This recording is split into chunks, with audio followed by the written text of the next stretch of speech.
நல்ல ஓய்வு நாளை நீர் தந்த மேலான கிருபைக்கு நன்றி செலுத்தி ராஜா. இந்த நாளும் அப்பா நாங்கள் சிந்திக்க போகின்ற வேத வசனத்தின் பிரகாரமாக நீர் எங்களோட பேசி ஜெபிக்கிறேன் கர்த்தாவே. நீர் தரக்கூடிய இந்த வார்த்தைகள் நிமித்தமாக நாங்கள் எங்களை சோதி தருவதற்கும் நாங்கள் எப்பேற்பட்ட சிந்தையோடு கூட எப்பேற்பட்டதான உணர்வோடு கூட இருக்கிறோம் என்று நாங்கள் சுய பரிசோதனை செய்து கொள்வதற்கு நீர் உதவி செலுத்துகிறேன்.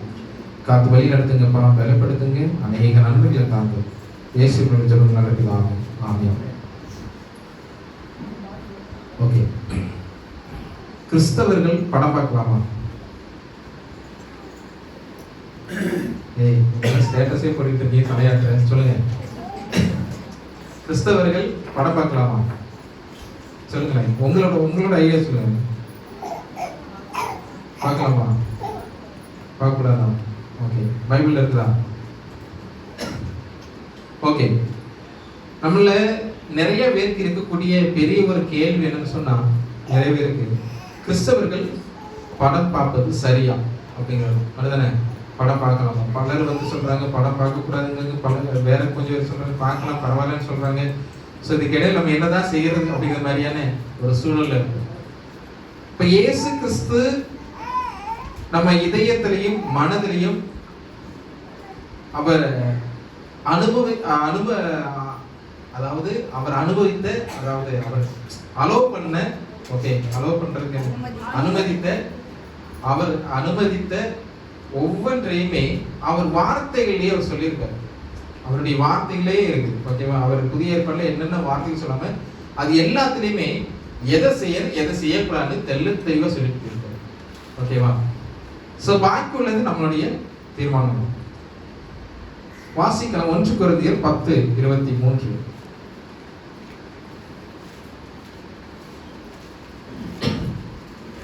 எல்லாவற்றையும் அனுபவிக்க எனக்கு அதிகாரம் உண்டு, ஆகிலும் எல்லாம் தகுதியாயிராது.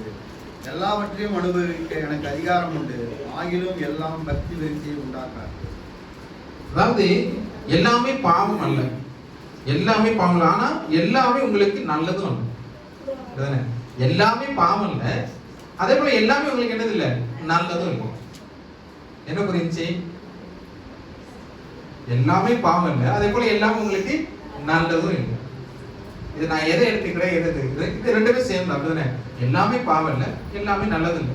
வாசிக்கும் போது சிம்பிளா இதுல என்ன வித்தியாசம் இருக்கு? எல்லாமே பாவம் இல்லைன்னு சொன்னா எல்லாமே பாவம் இல்லை, ஆனா எல்லாமே நல்லது இல்லைன்னு சொன்னா பாவம் இல்லைன்னு சொல்றாரு, நல்லது இல்லைன்னு சொல்றாரு அப்படிங்கிற மாதிரி இருக்கு. அப்படிதானே நம்ம பார்க்கும் பொழுது பவுல் சொல்லும்போது எல்லாமே சட்டப்பூர்வமானது, எல்லாமே சட்டப்பூர்வமானது, ஆனா எல்லாம் பயனுள்ளதாக இல்லை.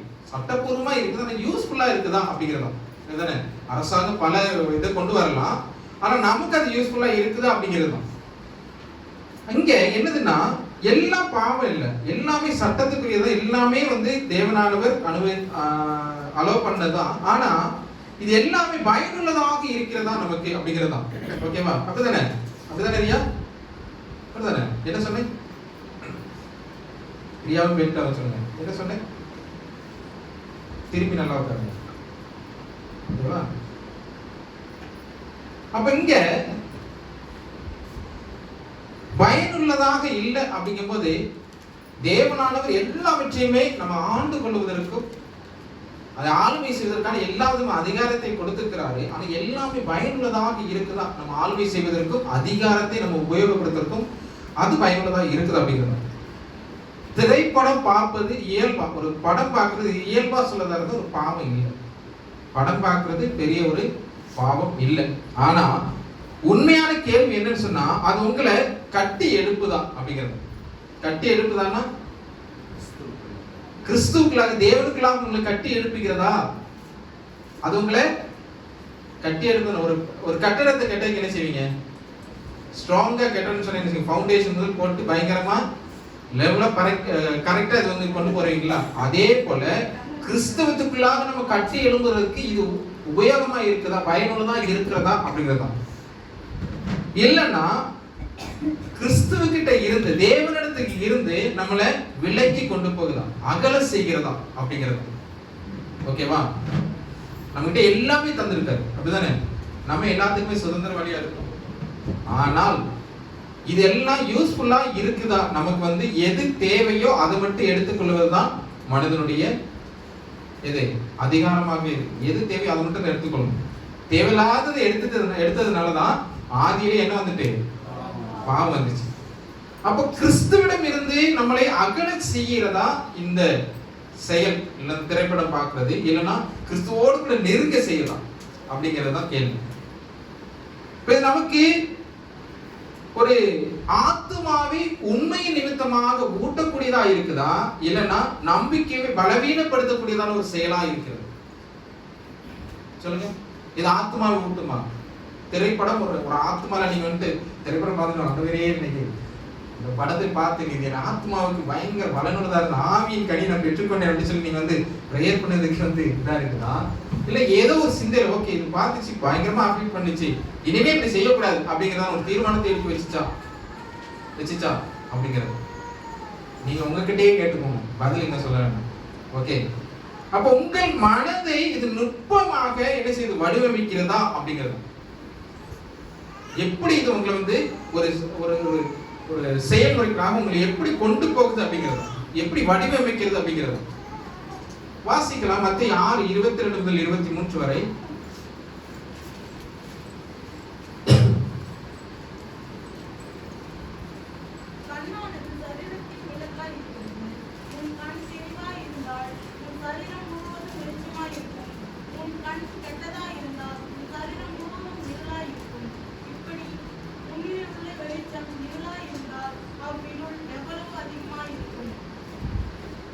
இயேசு என்ன சொல்றாரு?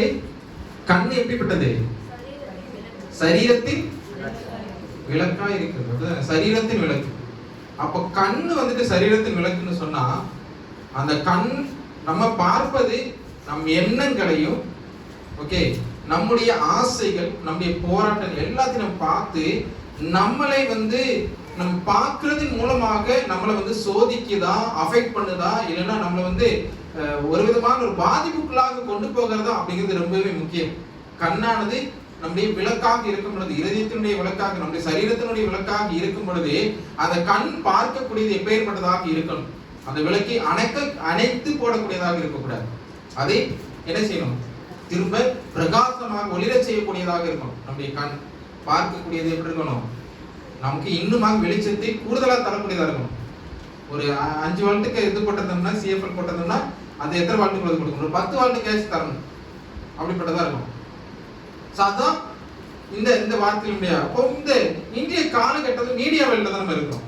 ஒரு மீடியாவில் ஊடகத்தினுடைய ஒரு உலகத்துல நம்ம இருக்கோம். ஊடகம் தான் எல்லாத்துக்குமே. எதுனாலும் ஒரு இது தெரியலனாலும், ஒரு டாக்டர்னாலும் நம்ம ஊடகத்தில் தான். நம்ம யூடியூப் பார்க்கறது டாக்டர்ஸை கற்றுக்கிட்டதும் நம்ம ஒவ்வொருவருக்கும் ஒவ்வொன்று சொல்லி கொடுத்துக்கிட்டு இருக்கிறோம். அதே போலதான் என்ன செய்யறோம்? ஒரு சமையல் சமைக்கணும்னா கூட யூடியூப் போல் வந்துடும். அப்படி இது மாதிரி ஆயிட்டு கூகுள்ல போட்டா எல்லாமே கிடைச்சிருது. தகப்பன் கிடைச்சிருந்தாங்க, தாய் கிடைச்சிருந்தாங்க, எல்லாமே கிடைச்சிருந்தாங்க. அப்படிதானே? எல்லாருமே கிடைச்சிருந்தாங்க. அந்த அளவுக்கு மீடியா நம்மள வந்து என்ன செஞ்சு வச்சிருக்குது? மாற்றி எல்லா விதமான அறிவையும் தந்து நம்மளை பலவீனப்படுத்தி வச்சிருக்குதா, பலப்படுத்தி வச்சிருக்குதா? இந்த மீடியா எதுவுமே வந்து நியூட்ரலா இல்லை. அப்படிதானே? நீங்க பழைய காலங்கள் எடுத்துக்கிட்டீங்கன்னா இந்த அளவுக்கு ஒரு வன்மமோ ஒரு அக்கிரமமோ வந்து கூடுதல் வந்து பழைய ஆளுநர்கள் வந்து கூடுதல் இருக்காது. இருக்கும், எங்கேயும் இருக்கும். ஆனா இந்த அளவுக்கு இருக்காது. ஆனா இப்ப எல்லாம் எப்படி இருக்குது? எங்க பார்த்தாலும் கொலையும் பலவிதமான செயல்களுமாக இருக்குது. அப்பேற்பட்டதான ஒரு ஒரு சமூகத்துக்குள்ள நம்ம வாழ்ந்து வந்துகிட்டு இருக்கோம். இப்ப நம்ம பார்த்தீங்கன்னா அந்த மீடியா எப்படி இருக்குன்னா, அது காதல், காமம், வன்மம், ஒழுங்கின்மை இது எல்லாத்தையும் நம்ம கிட்ட ஏதோ பயங்கரமா தந்துகிட்டு இருக்கு. பயங்கரமானா வேண்டாம்னு போனாலும் பிடிச்சு இழுத்து வச்சு தரக்கூடிய அளவுக்கு மீடியா செயல்பட்டுக்கிட்டு இருக்கு. அதுதானே? ஒரு திரைப்படத்துக்கு போனோம்னா அது எப்படி இருக்குது? பிள்ளைங்களை கூட்டிட்டு நம்ம போயிருக்கோம். அப்படிதானே? ஆனா அங்க போகும்போது தெரியும், பார்க்க கூடாத குழந்தைங்களும் சேர்ந்து பார்க்கும். பழைய காலங்கள்ல ஏதோ ஒரு ஒண்ணு வேண்டாம், சின்னதா ஒரு சிறிய ஒரு ஆபாசம் தொடரக்கூடிய ஒரு காட்சி வந்தாலுமே அது என்ன செஞ்சிருவாங்க? பெற்றோர் என்ன செஞ்சிருவாங்க? மாற்றிடுவாங்க. இப்ப அப்படி இல்லை, எல்லாம் சேர்ந்து வாவ் சூப்பர் அப்படின்னு சொல்லி பார்க்கக்கூடிய அளவிற்கு நம்முடைய சமூகம் மாறி இருக்குது. அப்படிதானே? எல்லாத்தையும் ஜட்ஜ் பண்ணக்கூடிய அளவிற்கு, ஈஸியாக லகுவாக்கக்கூடிய அளவிற்கு நம்முடைய சமூகம் மாறி இருக்கு. நம்மளும் மாறிட்டோம். இப்ப இப்ப நம்முடைய கருத்துக்களையும் நம்முடைய எண்ணங்களையும் சிதைக்கக்கூடியதாக காணப்படுது இந்த மீடியா. பாவத்தை இயல்பாக்கக்கூடிய திரைப்படங்கள் தான் இப்ப இருக்கு. பாவம் ரொம்ப ஈஸி அப்படிங்கிற மாதிரி, பாவம்லாம் பரவாயில்ல, இதெல்லாம் பரவாயில்ல, இதெல்லாம் சின்னதை அவனை கம்பேர் பண்ணும்போது சின்னதா தான் நம்ம பண்ணிருக்கோம் அப்படிங்கக்கூடிய அளவிற்கு நம்மளை லகுவாக்கிக்கிட்டு இருக்கு. நம்ம செய்யக்கூடிய தவறுகளை நியாயப்படுத்தக்கூடியதுதான் திரைப்படங்களாக இப்ப இருக்கு. நம்ம செய்யற தவறு பரவாயில்ல, உனக்கு அவன் வந்துட்டு இப்படி பண்ணிட்டானா அவனுக்கு திரும்ப நீ டபுளா கொடுத்ததுல ஒரு தப்பு இல்லை, எவ்வளவு அவன் உனக்கு இப்படி செஞ்சிருக்கான். இது எந்த கோட்பாடு? பழைய ஏற்பாடுடைய கோட்பாடு. நம்ம புதிய ஏற்பாடெல்லாம் வந்துட்டோம். ஆனா இப்ப என்ன போயிருக்கோம்? பழைய ட்ரெண்டுக்கு போயிருக்கோம். ட்ரெஸ்ல மட்டும் இல்ல, நம்முடைய வாழ்க்கை நடையிலுமே என்ன செஞ்சிருக்கோம்? பழைய இதுக்கு போயிருக்கோம்.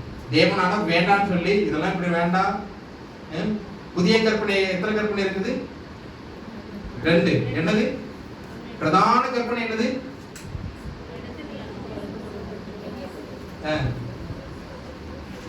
சத்தம் தைரியம் கரெக்ட் தான், தைரியமா சவுண்டா சொல்லுங்க. மத்தேயு 22 எடுங்க, 37 39 வாசம்.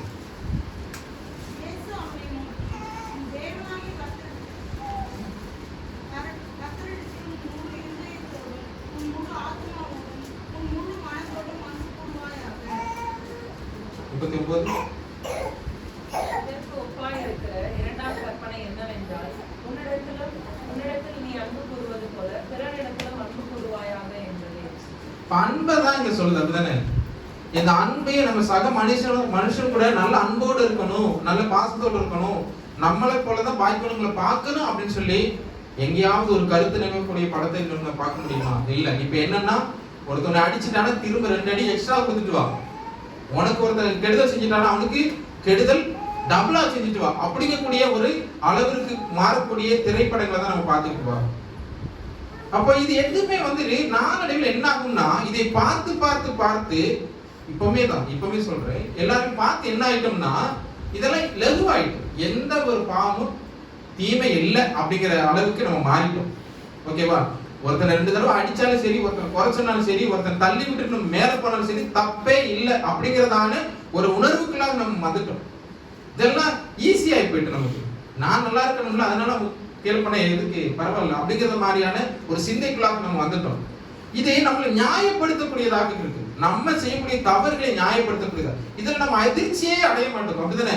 இந்த தவறை நினைத்து ஐயோ நான் இப்படி பண்ணிட்டேன் அப்படின்னு நினைச்சு நம்ம வருந்த மாட்டோம். ஆனா அதை நினைச்சு என்னுடைய நல்லதுக்காக செஞ்சிருக்கிறேன், எனக்கு அவங்க இப்படி பண்ணாமல அப்படிங்கிறதான ஒரு சிந்தைக்குள்ளாக தான் போறோம்.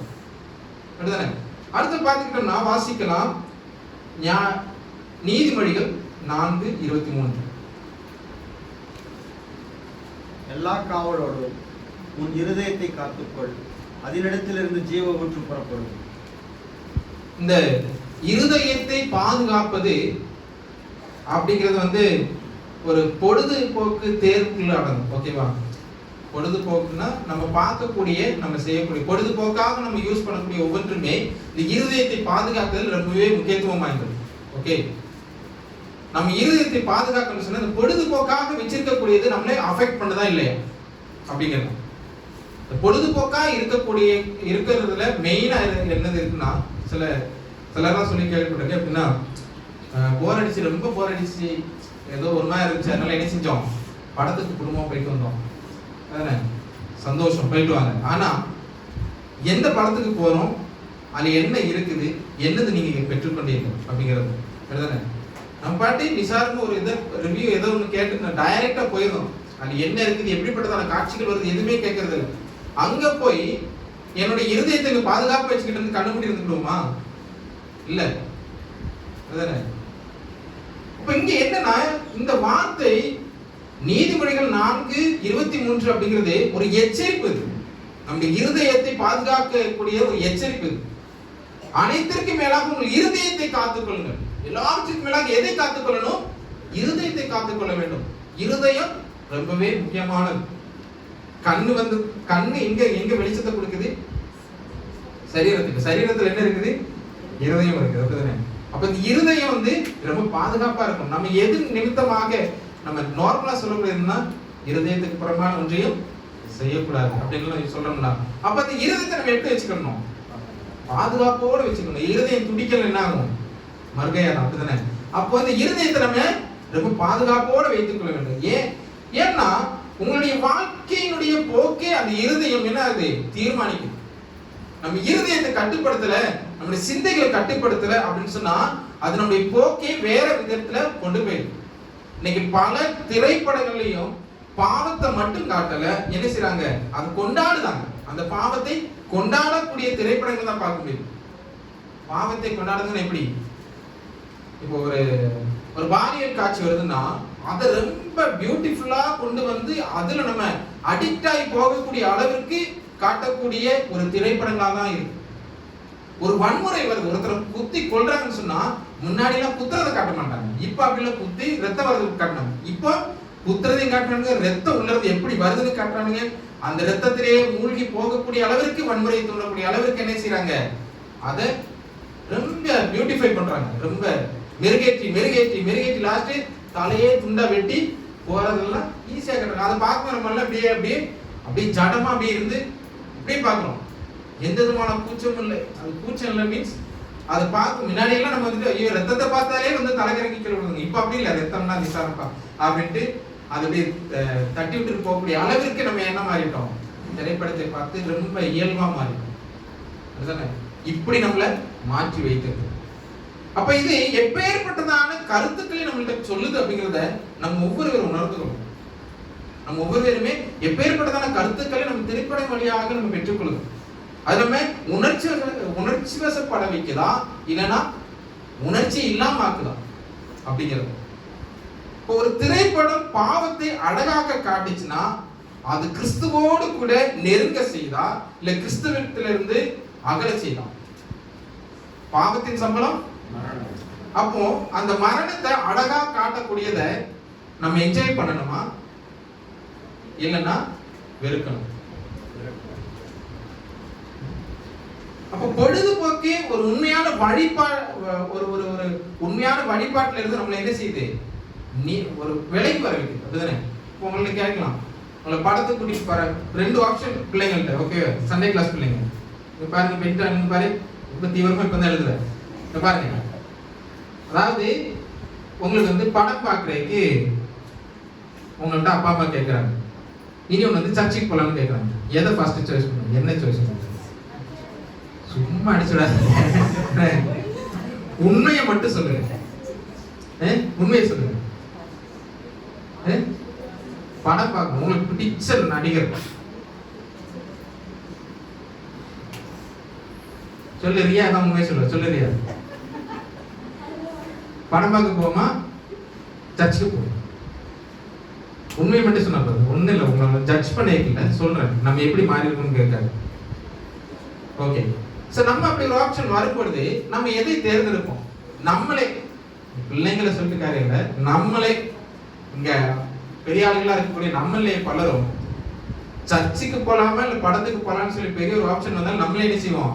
யோசிப்போம். சரி, படத்துக்கு போனா ரொம்ப 3 ஹவர்ஸ்ல நல்லா என்ஜாய் பண்ணிட்டு வரலாம். இங்க போனா இவர் என்ன செய்வாரு? திரும்ப மனம் திரும்புங்க, அதை திரும்புங்க, இதை திரும்புங்க சொல்லி இதை கேட்டுக்கிட்டு வாரம் இதைதான் கேட்கிறேன் அப்படின்னு சொல்லிட்டு அது நமக்குள்ள மாற்றம் வரலைன்னு சொல்லி பாரப்பட மாட்டோம். அது நம்மள பெரிய கிரிய செயல்கள் பாரப்பட மாட்டோம். ஆனா அதை சொல்லிட்டு அப்படியே போகக்கூடிய சமூகத்துல நம்ம இருக்கோம். இப்ப நம்ம ஒரு படம் அப்படிங்கிறது வந்து ஒரு கலை தான். அடுத்த கடவுள் கொடுக்கக்கூடிய வரம் ஒவ்வொரு பேருக்கும். அதை சூப்பரா யூஸ் பண்ணக்கூடியவங்க இருக்கிறார். திரைத்துறையில மிக அழகாக யூஸ் பண்ணக்கூடிய, அதாவது சமூகத்துல நடக்கக்கூடிய அக்கிரமங்களை காண்பித்து இதுல இருந்து நம்ம மாறி இருக்கணும், நம்ம இப்படி இருக்கக்கூடாதுன்னு காட்டக்கூடிய டைரக்டர்ஸ் இருக்கிறாங்க. அதே போல இந்த படத்தை ரொம்ப ஆபாசமாக யூஸ் பண்ணக்கூடிய டைரக்டர்ஸ் இருக்கிறாங்க. மக்களை சீர்குலைக்கக்கூடிய அளவிற்கு காணப்படக்கூடிய பலரும் இந்த திரைப்படத்துறையிலே இருக்கிறாங்க. அப்போ ஒரு சிறந்த கதை சொல்றது அப்படிங்கிறது, ஒரு கதை சொல்றதுக்கு பெரிய ஒரு என்னது கிஃப்ட் தான். கதை எல்லாரும் சொன்னா எல்லாருமே புரியுமா? எல்லாருமே இங்க வந்து கதை சொல்றாங்க, எல்லா கதையும் உங்களுக்கு புரியுமா? யார் வந்துட்டு அந்த கதை வந்து சொல்லும் போது நம்ம இமேஜினேஷன் அப்படி வருது, இப்படி போகுதுன்னு சொல்லி நம்ம இமேஜின் பண்றோமோ, அந்த கதை ஏதோ தத்ரூபமா நம்ம மைண்ட்ல வருதோ, அதுதான் கதை சொல்றதுக்கான டேலண்ட். சொல்லும் போது அப்படியே வந்து அது லாஸ்ட் வரை அவங்க சொல்லி முடிச்சதுக்கு அப்புறம் ஒரு ஒரு காமா கூட மாறாம சொல்றதா இருந்தா அதுதான் என்னது அந்த டேலண்ட். அந்த அளவுக்கான டேலண்ட்ஸ் உள்ள நிறைய கதை எழுத்தாளர்களும் திரைப்படத்துறையில் பலர் இருக்கிறாங்க. சோ கருத்துக்கள் நிறைந்த படத்தை கொடுக்கக்கூடிய பலர் இருக்கிறாங்க. அதை பார்ப்பது தவறே. ஆனா நம்ம எதை என்கரேஜ் பண்றோம்? வன்முறையை தூண்டக்கூடியது, ஆபாசத்தை தூண்டக்கூடியது. இப்ப ஏற்பட்டதான ஒரு திரைத்துறையில நம்ம இப்ப ஏற்பட்டதான ஒரு திரையை நம்ம என்ன செய்யறோம்? என்கரேஜ் பண்றோம். நன்மை எதுல வருது? நன்மைனா நல்லது கத்துக்கலாம். ஓகே, போனா அது வந்து என்னுடைய கிறிஸ்தவத்தை வந்து கிறிஸ்துவுக்குள்ளாக என்னை வந்து பலப்படுத்துமான்னு தெரியாது. ஆனா அதுல ஒரு உண்மையை நான் பார்க்கிறேன், ஒரு உண்மை அதுல இருக்குது, அதனால பார்த்துட்டு வரேன் அப்படிங்கிறவங்க உண்டு. அது தவறு. ஆனா நம்ம ஒரு ஆறுதலுக்காக ஒரு பொழுதுபோக்குக்காக நான் வந்து படத்துக்கு போயிட்டு வரேன் அப்படிங்கிறவங்க, நான் ஆறுதலுக்காக மன ஆறுதலுக்காக நான் திருச்சபையில போய் கொஞ்ச நேரம் ஜெபம் பண்ணிட்டு வரேன் அப்படின்னு சொல்றதே ஒரு மாதிரி டிப்ரெஷனா இருக்குது, நான் போய் படம் போயிட்டு வரேன் ஒரு 3 hours எல்லாம் மறந்து படத்தை பார்த்துட்டு வரேன் தான் சொல்லுவேன். தவிர கொஞ்ச நேரம் நான் போய் என்ன செய்யறேன்? ஜெபம் பண்ணிட்டு வரேன். திருச்சபையில கொஞ்சம் அமைதியா போய் சர்ச்சில் போய் யார் போய் நான் போய் மனசுக்கு ஒரு மாதிரி இருக்குது, கஷ்டமா இருக்குது, நான் போய் கொஞ்ச நேரம் ப்ரேயர் பண்ணிட்டு வரேன். நீங்க 3 மணி நேரம் பார்த்தா அங்க சந்தோஷம், இங்க வந்து கொஞ்ச நேரம் அவருடைய சன்னிதியில இருந்தாலும் இங்க என்ன நடக்கும்? மன நிறைவு கிடைக்கும். நம்ம அதுக்கு என்ன செய்ய மாட்டோம்? தயாராக மாட்டோம். இப்ப கடவுளை விட ஆறுதலுக்காக பொழுதுபோக்குக்கு பின்னாடி போய்கிட்டு இருக்கோம்னு சொன்னா அது ஒரு விக்கிரகம். எது நம்முடைய பொழுதுபோக்குக்கு ரொம்ப கடவுளை விட அது பெருசா தோணுச்சுனால் அதுதான் நம்முடைய என்னது? விக்கிரகம். அப்ப 10 கற்பனையில எத்தனாவது கற்பனை? விக்கிரகத்தை இது பண்ணக்கூடாதுங்கிறது 2வது கற்பனை, அப்படிதானே? அப்ப 2வது கற்பனையில நம்ம என்ன செஞ்சோம்? ரொம்பவே அந்த படத்தை பார்க்கும்போது வன்முறையும் அது இது வருது, அதை என்ஜாய் பண்ணி பார்க்கறோம்னா அது என்னது? வாய்க்குள்ள கற்பனை எல்லாம் முடிச்சு விட்டுறது. 10 கற்பனையை ஒரு படமே என்ன செஞ்சு விட்டுறது? முடிச்சு விட்டுறது. அந்த அளவிற்கு நம்ம என்ன ஆகிறோம்? படத்தின் மூலமாக நம்முடைய விசுவாசத்தை இழந்து போய்கிட்டு இருக்கோம்.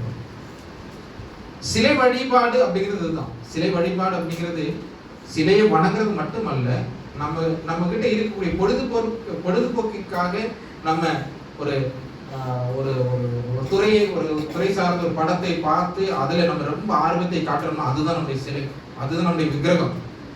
அப்ப நம்ம என்ன செய்யணும்னா கிறிஸ்துவோடு கூட நேரத்தை செலவழிக்கணும். திரைப்படங்கள் மூலமாக நமக்கு எந்த விதமான வாழ்வியல் மாற்றம் வருமா? திரைப்படங்கள் மூலமாக நம்முடைய வாழ்க்கையில் பெரிய ஒரு மாற்றம் வரும்னு சொல்லி யாராவது சொல்லியிருக்காங்க? இல்ல. படம் தயாரிக்கிறவங்க வரும், அதுல வேலை செய்யறவங்களுக்கு வரும். பார்க்குற நமக்கு தன நஷ்டம், மான நஷ்டம், இப்படி பல நஷ்டங்கள் தான் வரும். அப்படிதானே? நம்ம எதுல முதலீடு பண்றோம்? உலகத்துல இருக்கக்கூடிய திரைத்துறைக்கு நம்ம முதலீடு பண்றோம், திரைப்படத்துக்கு முதலீடு பண்றோம். ஆனா எதுல முதலீடு பண்ண நம்ம தவறிடுறோம்? கிறிஸ்துவுக்குள்ளாக முதலீடு பண்ணுவதற்கு பைசா கொடுத்து நம்ம கிறிஸ்துவ. நான் நினைக்கிறேன் ரோம்ல இருந்த மாதிரி முன்னாடி மார்ட்டின் லூதர்லாம் ஒரு பெரிய ஒரு ரிஃபர்மேஷன் கொண்டு வராம இருந்திருந்தால் இப்பவும் நம்ம பைசா கொடுத்துதான் ஒவ்வொன்றுக்கும் ஒவ்வொரு ஈவன் சர்ச்சைக்கு கூட பைசா கொடுத்து வரக்கூடிய ஒரு சூழல் கொண்டு வந்திருப்பாங்க. அப்படிதானே? இப்ப நிறைய கோயில்களுக்கு பல இடங்களுக்கு போவதற்கு என்ன செய்யணும்? பணம் கட்டி தரிசனம் பார்க்க பணத்தை கட்டணும். அப்படிதானே? திருச்சபைக்கு நம்ம ஃப்ரீயா வந்து போறதுனால அதற்கான மகிமை தெரியும். பணத்தை கட்டி போறதுனால அங்க வந்து மகிமை தெரியுது, அங்க கூட்டம் பெருகுது. பணம் வேண்டாம், நீங்க வாங்க, கிறிஸ்து இலவசம், இயேசு இலவசம்னு சொல்லி சொல்லும்போது அங்க என்ன நடக்குது? யாருமே வரது, எல்லாருமே பின்னடைவில் இருக்கும். எல்லாருக்கும் யாருக்கும் அதுக்கு வேல்யூ தெரியும் அப்படிங்கிறது. ஆகவே கிறிஸ்தவர்கள் திரைப்படம் பார்க்கலாமா? இப்ப சொல்லுங்க, கிறிஸ்தவர்கள் திரைப்படம் பார்க்கலாமா?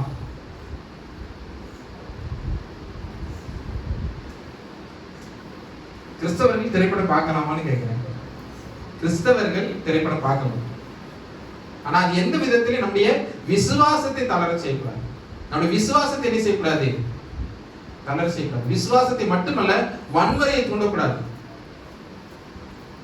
ஆபாச சிந்தைகளை உருவாக்க கூடாது. இதெல்லாம் ஆகக்கூடாது அப்படின்னு சொன்னா கிறிஸ்தவர்கள் திரைப்படம் பார்க்கலாமா?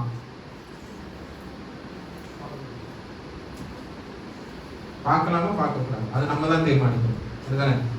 நான் அதை பார்க்கறதுனால என்னுடைய விசுவாசம் எந்த விதத்தில் சேதப்படாது அப்படின்னு சொன்னா பார்க்கலாம், பாருங்க. ஆனால் சேதப்படுத்தாத நம்ம எதையும் நம்பி போய் பார்க்க முடியாது. அப்படிதானே? எந்த நேரத்தினாலும் எதனாலும் கட் பண்ணுங்க. அந்த மாதிரி இருக்கும். ஸோ அப்பேற்பட்டதான ஒரு ஒரு திரைப்படத்துல நம்ம ஒரு படத்தை பார்க்கும் பொழுது அங்க இருந்தா மாமியார் கொடுமையே வந்து அங்க இருந்தா கத்துக்கிறது மாதிரி இருக்குது. பலரும் சீரியலுக்கு அடிக்டா இருக்கிறோம். அப்படிதானே? இந்த டைம் ஆயிட்டுனா எனக்கு டிவி இல்லாம இருக்க முடியாது அப்படிங்கக்கூடியதான ஒரு சூழல். சரி, சீரியல் பார்க்காம என்னால இருக்க முடியாது. இந்த நேரத்துல இந்த சீரியல் பார்க்கல எனக்கு ஐயோ என்ன நினைச்சு அப்படிங்கிற மாதிரி நம்ம மாறி இருக்கிறோம். அது மாறணும். அது என்னது? அப்படி இருந்துச்சுன்னா கண்டிப்பா அதுதான் விக்கிரகம். எனக்கு இந்த டைம் ஆயிட்டு 7 மணி ஐயோ இந்த நேரத்துல 7 மணிக்கு என்ன சீரியல் போடுறாங்க? என்ன சீரியல் போடுறாங்க தெரியாதா? நல்லவங்களா நலமா சொல்லுங்க. தெரியாதா? மகன் தெரியாதா? ஓகே, நல்லது. அவங்க 7 மணிக்கு எப்போ தோசை இழுத்து தீக்கலான்னு பாருங்க. சோ அதான் சொல்றேன், நம்ம ஒண்ணு அடிக்ட் ஆயிடாது. அடிக்ட் ஆகி போயிட்டீங்கன்னா அது உங்க விக்கிரகம், அது நிச்சயமாக பாவம். அப்போ திரைப்படம் உங்களை அடிமையாக்குதுன்னு சொன்னா அது நிச்சயமாக பாவம். அடிமையாக்கல, ஜாஸ்தி சும்மா அப்படியே போய்கிட்டே இருக்குது, அது என்னுடைய மனசுல கூட பதியறது இல்லை, என் மைண்ட்ல கூட அது ஏறது இல்லை அப்படிங்கிற மாதிரி போறதா இருந்தா தப்புலன்னு சொல்லல, நீங்க அதை டிசைட் பண்ணிக்கோங்க. அது உங்களை கட்டி எழுப்பல அப்படின்னு சொன்னா அது தவறுதான். கட்டி எழுப்பாத எதுவும். ஈவன் நம்ம ஞானத்தோடு கூட செயல்படணும். அப்படிதானே? ஞானம் பகுத்தறிவு இருக்கணும். பகுத்தறிவோடு கூட அதை நீங்க டீல் பண்ணிக்கோங்க. பகுத்தறிவோடு. பகுத்தறிவுனா என்னன்னு சொல்லி நீங்க உங்க பெற்றோர்கிட்ட கேட்டுக்கோங்க, இல்ல நீங்க உங்க பிள்ளைங்களுக்கு சொல்லிக் கொடுங்க. பகுத்தறிவு. இனி ஒண்ணு, திரைப்படம் வந்து சோதனையை தூண்டுது. அப்படிதானே? திரைப்படம் சோதனை தூண்டுது, பாவத்தை மகிமைப்படுத்துது, கடவுளுடைய சத்தியத்தை உணர்வதற்கு நம்மளை வந்துட்டு பின்னடைவு செய்யுது. அது மட்டும் இல்லாம நம்ம எல்லாத்தையுமே திரைப்படத்துக்குள்ளாக அர்ப்பணித்து போகுவதற்கான ஒரு செயல்முறைகளாக கொண்டு வருது திரைப்படம். ஓகே, இந்த டைம்ல இந்த படம் வருதா, நம்ம நார்மலா சொல்ல போனா தமிழ்நாடு, ஆந்திரா இங்கெல்லாம் வந்துட்டு ரசிகர்கள், பயங்கரமான ரசிகர்கள், பால் ஊத்துறது, அது ஊத்துறது, இது ஊத்துறது பயங்கரமா இருக்கு. சோ இப்போ என்னன்னா, இது பழைய இதுல இருந்துச்சு, இப்ப என்னன்னா எல்லா ஸ்டேட்லயுமே இது நடக்கப்படுது. எல்லா ஸ்டேட்லயும், டெல்லியில இருந்து கேரளா வரையும் எல்லா ஸ்டேட்லயுமே திரைப்படத்தை கொண்டாடுறாங்க. திரைப்படத்தை செய்றாங்க, கொண்டாடுறாங்க. சோ அப்படி நம்மளை மாத்தி வச்சுட்டாங்க. சோ அதுக்குள்ளாக அடிமையாக போகாம இருக்குன்னு சொன்னா நீங்க என்ன யாரை ஏற்றுக்கொள்ளணும், யாருக்குள்ளாக நீங்க வந்து உறுதியோடு கூட இருக்கணும்? தேவனுக்குள்ளாக உறுதியோடு கூட இருக்கணும். சோ தேவனுக்குள்ளாக உறுதியோடு இருந்தா மட்டும்தான் நம்மளால என்ன செய்ய முடியும். திரைப்படம் மட்டும் அல்ல, கார்ட்டூனையும் சொல்றேன். கார்ட்டூன் முன்னாடி எல்லாம் ஒருத்தர் வந்து அதாவது காப்பாத்துறதுக்கும் அப்படிதான் இருக்கும். இந்த சக்திமானால என்னது, சக்திமான் என்ன செய்வாரு, எப்ப பார்த்தாலும் யாரையும் காப்பாத்திட்டு தானே இருப்பாரு. காப்பாத்து, ஒருத்தவங்க சேவ் பண்ற, அது வந்து அது நல்ல ஒரு மெசேஜ். அப்படிதானே? ஒருத்தவங்க காப்பாற்றணும், நம்ம வந்துட்டு ஒருத்தவங்களுக்காக நம்ம நன்மை செய்யணும். இந்த மாதிரி எல்லாம் இருந்துச்சு. இப்போ எப்படின்னு சொன்னா கிண்டல் பண்றது, கேலி பண்றது, அது மட்டும் இல்லாம குறை சொல்றது, இது குழந்தைங்க இதெல்லாம் பார்க்குது. அப்படிதானே? குழந்தைங்க இதெல்லாம் பார்த்துக்கிட்டு இருக்கும்போது இதுலயும் வன்முறை இருக்குது. வன்முறை தூண்டக்கூடிய கேம்ஸ் இருக்குது, வன்முறை தூண்டக்கூடிய கார்ட்டூன்ஸ் இருக்குது, தவறான பேச்சுகளோடு இருக்கக்கூடிய கார்ட்டூன்ஸ் இருக்குது. நம்ம சுத்த தமிழ் இல்லாம லோக்கல் தமிழ்ல பேசக்கூடிய கார்ட்டூன்ஸ் இருக்கு. அதெல்லாம் என்ன ஆகுதுன்னா நம்முடைய குழந்தைகள் அந்த மாதிரி ஆக்கிது, அது வேற விதமான ஒரு ஸ்டைல் மாதிரி ஆக்கி விட்டு. சோ இதற்குள்ளாக நீங்க உங்களுக்கு குழந்தைகளையும் பாருங்க, உங்களுக்கு டைம், உங்களை தொந்தரவு பண்ணக்கூடாதுன்னு சொல்லி ஏதோ ஒன்று மொபைலையோ இல்லை எதையோ ஒன்று பண்ணி கொடுத்துட்டு இருந்தீங்க. குழந்தை என்ன ஆகுது, அதுக்குள்ளாக ஊறி போய் கடைசியில வந்து கத்தியை தூக்கிட்டு உங்களுக்கு குத்தைக்கு வரும்போது ஐயே என் குழந்தை என்ன இப்படி பண்ணுது அப்படி பண்ணுதுன்னு சொல்லிட்டு ஒரு பிரயோஜனம் இல்லை. யாரு விதைச்சது, யாரு விதைத்தது நீங்க, அறுவடை செய்வது நீங்க தான் செய்வீங்க. ஆகவே மிக கவனத்தோடு கூட குழந்தைகளையும் சரி நீங்களும் சரி ரொம்ப கவனத்தோடு கூட குழந்தைகளை வளருங்க. ரொம்ப கவனத்தோடு கூட எதை பார்க்க வேண்டும் எதை பார்க்க கூடாது அப்படிங்கிறதான திட்டவட்டமான ஒரு ஞானத்தோடு கூட ஒரு பகுத்தறிவோடு கூட நம்ம எல்லாரும் கிறிஸ்துவுக்குள்ளாக வளருவோம், கிறிஸ்துவை முன்னிறுத்திக் கொள்வோம். சோ உண்மையான கேள்வி என்ன சொன்னா, நான் திரைப்படத்தை பார்க்கலாம், என்னை இயேசுவோடு கூட இது வழிநடத்துவதற்கு உதவுமா? அவரிடம் இருந்து அகலச் செய்யும். சிந்திக்கலாம், செயல்படும். தேவன் தாமே இந்த வார்த்தைகளிலேயாக உங்கள் ஒவ்வொருவரையும் ஆசீர்வதிப்பாராக. யாவரும் எழுந்து நிற்கலாம்.